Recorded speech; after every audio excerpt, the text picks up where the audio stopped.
So you want to write a song, but maybe you feel overwhelmed by the whole creative process of taking an idea that's inside your head and turning it into something that you can actually listen to and share with other people. Or maybe every time you've tried to start writing a song, you feel paralyzed by the seemingly endless amount of options that you have for how to get started, so you end up never getting started in the first place. I've written and arranged hundreds of different songs at this point, and I still sometimes get nervous starting a new song. I recently decided to analyze my approach to songwriting as I've been writing some new songs lately, and I wanted to share my process with you guys to help you not only get started writing your own songs, but hopefully also to help you write more efficiently too. I do just first want to say, like with pretty much every creative endeavor, there is absolutely no right or wrong way to write a song. I also just highly encourage you to take this advice and experiment with it yourself for however you're going to work best creatively. Okay, so one of the best ways to start this out is to simply break down some of the main parts that make up a song. Breaking things down into smaller, more manageable pieces is one of my favorite ways to approach anything that kind of feels overwhelming on the surface. If you've ever tried to write a song, or even if you've just analyzed a song,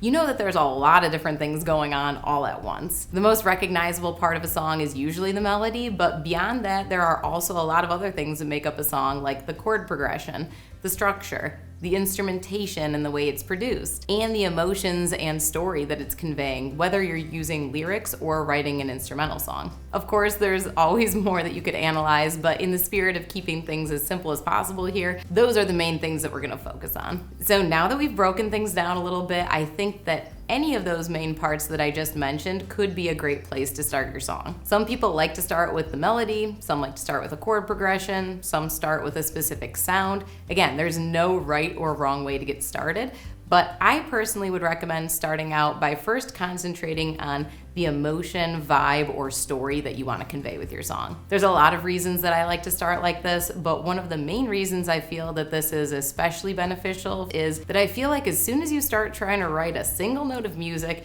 your inner critic comes out, and if what you're writing doesn't immediately sound amazing, which let's face it, most people's music doesn't, mine included, then it can end up making you feel really discouraged, which isn't a great headspace to start writing in. When you start your songwriting process by focusing on a vibe or emotion or a story, it not only helps take that inner critic out of the mix for now, but it also helps you narrow your focus on some of the more musical aspects of your song before you even start writing. Just for a really simple example, if you want to write something to convey happy and uplifting emotions, then you're probably going to want to choose to write in a major key with a lot of different major chords for that song. Or if you want to write something that's a little sad or darker sounding, then you're probably going to want to choose to write in a minor key with more minor chords. And that's just a really simple generalization because of course you can use major and minor chords within the same song to convey a range of different emotions, but just having an idea beforehand of how you want that emotional journey to progress throughout your song can really help guide some of your musical choices later on, which I personally think is really helpful. If you want to write your song around a particular story that you have in mind, this is something that you can do whether you're writing with lyrics or not. I write instrumental music, and one of my favorite songs that I've written is called Legendary Guardian.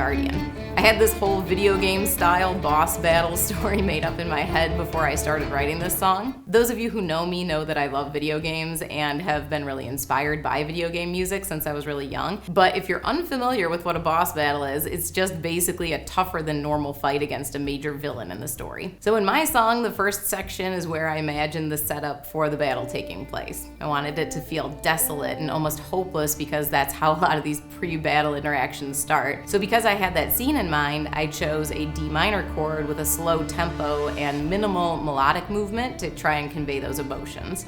And then in the next section, I imagine the battle got off to a rough start where the boss seems to have the upper hand. So I'm sticking with musical choices that are pretty dark. And I started to build a lot more intensity into the music as this section progressed. So the tempo picks up, the melody starts moving faster, it goes through a few musical ups and downs before we get to another new section. And I wanted this section to feel kind of like a counterattack, like our heroes had some tricks up their sleeves. The boss is a little surprised maybe because he no longer has the upper hand. So that's what I was trying to convey with the music. Everything in the music, the chords, melody, and pacing all change from feeling dark to feeling more confident and almost playful in a way. And then we enter the final section of the song. You're getting closer to defeating that boss, so we're using a different melody, chords, and pacing here again to convey more of a triumphant vibe. There's a little somber interlude right before the final climax, like, oh no, maybe our heroes aren't gonna win after all. But then we go back to our main triumphant theme to end the song, where I imagine the boss has been defeated and you've saved the world, and it all just ends feeling very emotionally uplifting.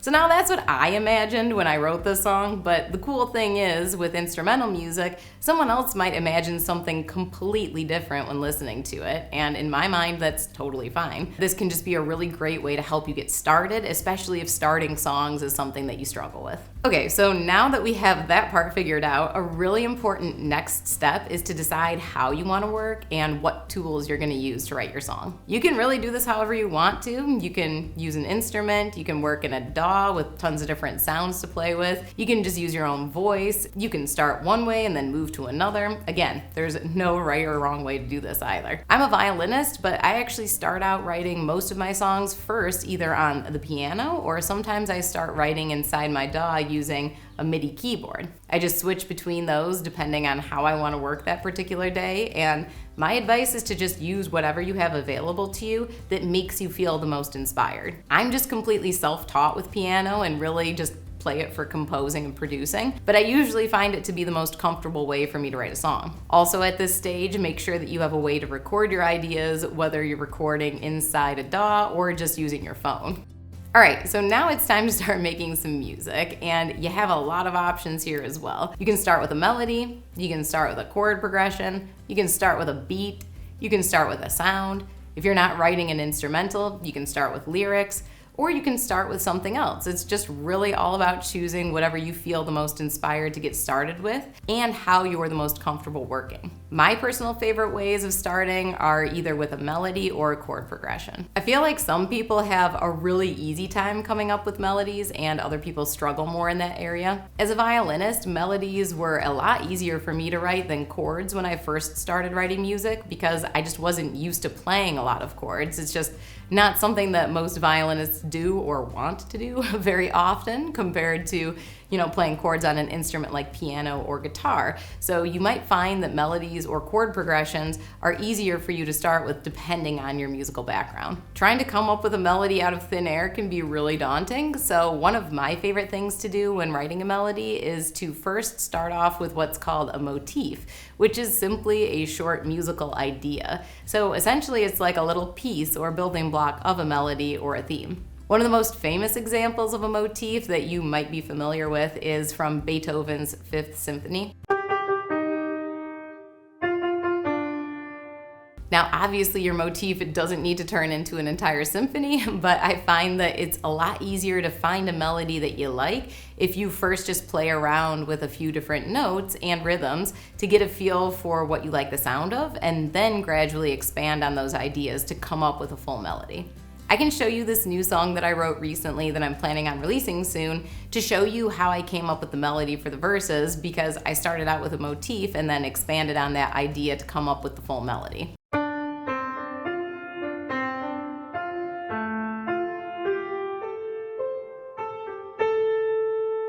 So that's the basic form of the main melody for the verses, but I remember coming up with this little motif I really liked first. And then it was just a matter of experimenting with where to go from there and what I like the sound of the most. When I'm writing a melody, I try to keep in mind things like the general shape and contour of the notes, meaning I'm moving up and down in pitch with intention versus randomly just jumping all over the place. Creating some repetition in pitch, rhythm, or both is also just another good way to help create a melody that's more memorable. So those are just a couple of quick things to keep in mind when you're writing your melody. The vibe and emotion that I wanted to convey with this song was a little bit of a darker feeling of determination. So to me, that's an emotion that goes through some ups and downs. So you might feel that a little bit already from the melody, but you'll probably feel that even more when you hear it with the chord progression underneath. We'll go through how you can start your songs with a chord progression in just a minute, but first I wanted to just show you how your melody and chord progression generally go hand in hand in terms of what notes and chords are probably going to sound good together, and in terms of which ones are going to help you convey your emotions best. I'll play my melody again, this time with the chord progression.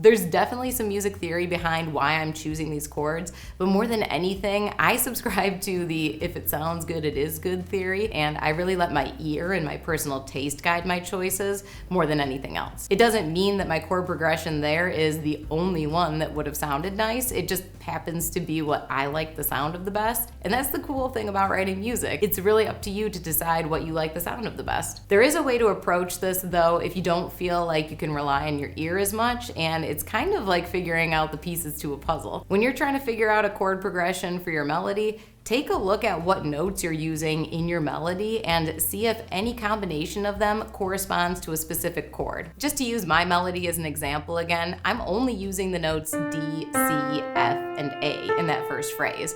So when I look at those notes together, I could make a D minor chord out of those notes because a D minor chord is made up of the notes D, F, and A.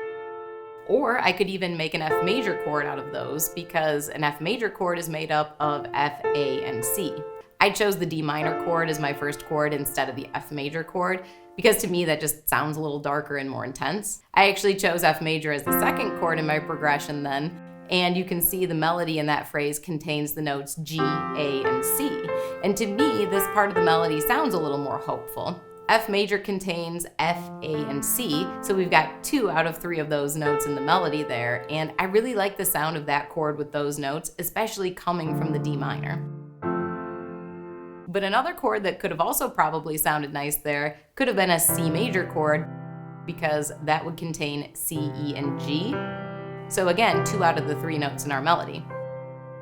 Of course, depending on your taste, you could have also just chosen a completely different chord there that didn't have any notes in common with your melody. Again, there's no one chord that's a right or wrong, but I think that this method can be really helpful if you're ever just stumped as to where you want to go with your chord progression and you want a quick way of generating some ideas. There's so much personal preference going on with all of this, and not everyone is going to feel the exact same way when listening to the same chord progressions. So that's where your personal taste really comes in to guide all of your choices that you're making. All right, so let's now talk about starting a song with a chord progression. Starting with a chord progression can be a really fun and inspiring way to work. I've personally written a bunch of my songs starting out with a chord progression where I'll create an entire fully orchestrated and produced track before I even have a strong idea of what I'm going to do with the melody until I go to record my violin. I have a lot of fun with that approach because I feel a lot of inspiration from hearing the entire track, and I enjoy just improvising on top of that until eventually something sticks out to me as the melody that I want to use for that song. When it comes to choosing a chord progression for your song, I think that one of the best things you can do is just analyze the songs that you really like the sound of and see what kinds of chord progressions are used in those songs. There's just something about certain progressions that I just really love the sound of, and I think that's something that you should try and discover for yourself to see which ones are some of your favorites,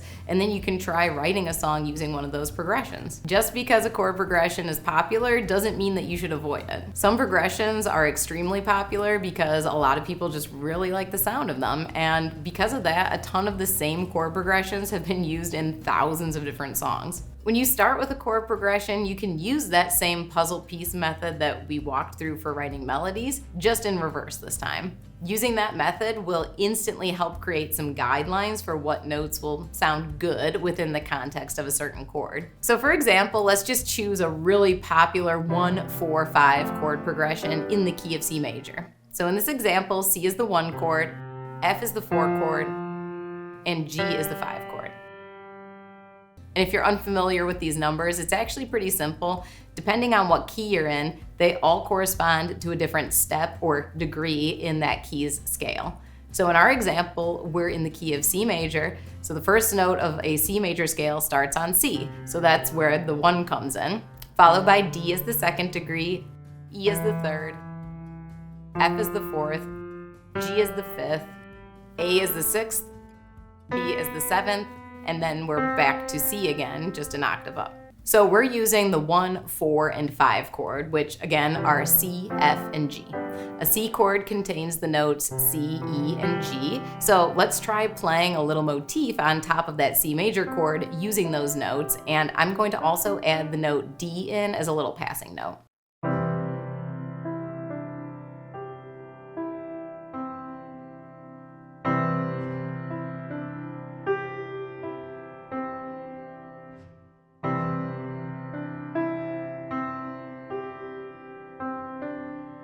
So you can see there, just from sticking with those notes, you could come up with some pretty nice little motifs to build off of. Now let's try the same thing with our next chord, which is an F major chord, and that chord contains the notes F, A, and C.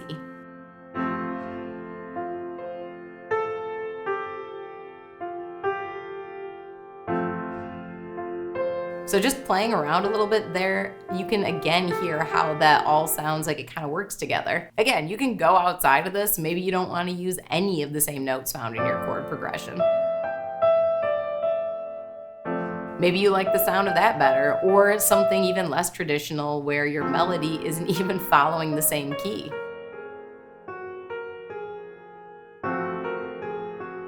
Again, there are so many possibilities here with everything. I just wanted to give you some tips to simplify this process just to help you get started. So hopefully you can see how your chord progressions can help create some guidelines to help you achieve the sound that you're looking for. All right, the next thing I want to discuss here is song structure, which is basically how you organize the different sections of your song together. For example, one of the most popular song structures that's used a ton in modern pop music is the verse, pre-chorus, chorus, verse 2, pre-chorus, chorus, bridge, chorus structure.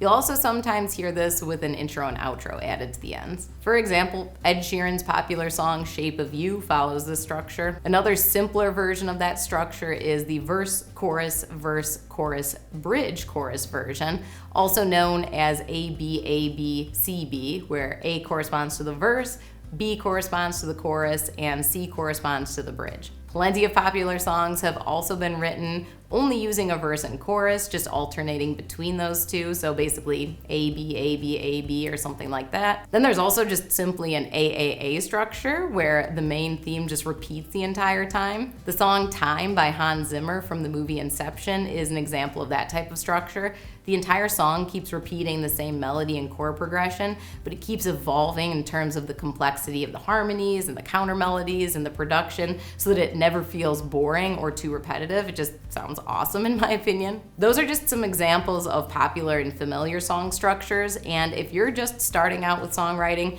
I'd recommend trying one of those out. They're popular for a reason, they're already very familiar to your average listener, and there's no reason that you should feel pressured to make up a completely new song structure simply because those are commonly used. Just like we talked about with chord progressions, it's perfectly fine to use one that you've heard before in another song. Depending on the style of music you're writing, you might always write songs in the same structure, or you might change the structure from song to song. It's totally your call. Now, one thing that we haven't touched on here much yet is lyrics. Like I mentioned earlier, I write instrumental music, so while I've tried writing lyrics in the past just for fun, it's not a topic that I have as much personal experience with. But for those of you who plan to write songs with lyrics, I'll just try to sum up that part of the process here as well. I explained earlier how I like to use music to convey emotions or tell a story, and if you're writing a song with lyrics, that's where you can really take your storytelling to another level, because you can use words to tell the listener exactly what you want. Again, there's no right or wrong way to do this, but a lot of popular songs use lyrics as a way to connect with their listeners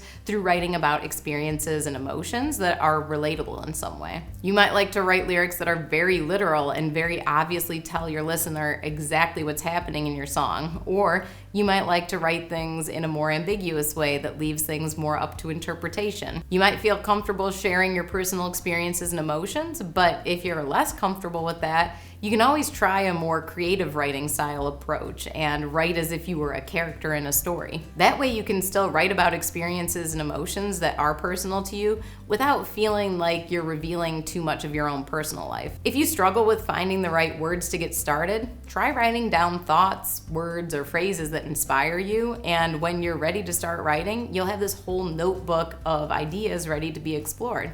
I've heard a lot of great lyricists mention that reading poetry is especially inspiring to them, and similarly to how I mentioned analyzing your favorite songs to see what chord progressions you like the most, I think that analyzing the lyrics from your favorite songs is another great way to try and learn more about your own preferences when it comes to lyrics. There are also a couple of free tools that I know that can really help with writing lyrics, one simply being thesaurus.com. That can be a great way to try and come up with some different words that are maybe a little more interesting or colorful to express yourself. And then if you're ever struggling to find the right word to rhyme with one of your lyrics, the website Rhyme Zone is a great resource for helping you get inspired to come up with a lot of different options for something that rhymes with the word that you're looking for. At this point, one of the things that you might want to do next is record your song in a way that you'd be excited to share with other people. I've recorded every single one of my 12 albums and 40 plus singles by myself from home, and my setup has ranged from my very first home studio, which was literally a spare room in my parents' house with a mattress and couch cushions propped up against the wall,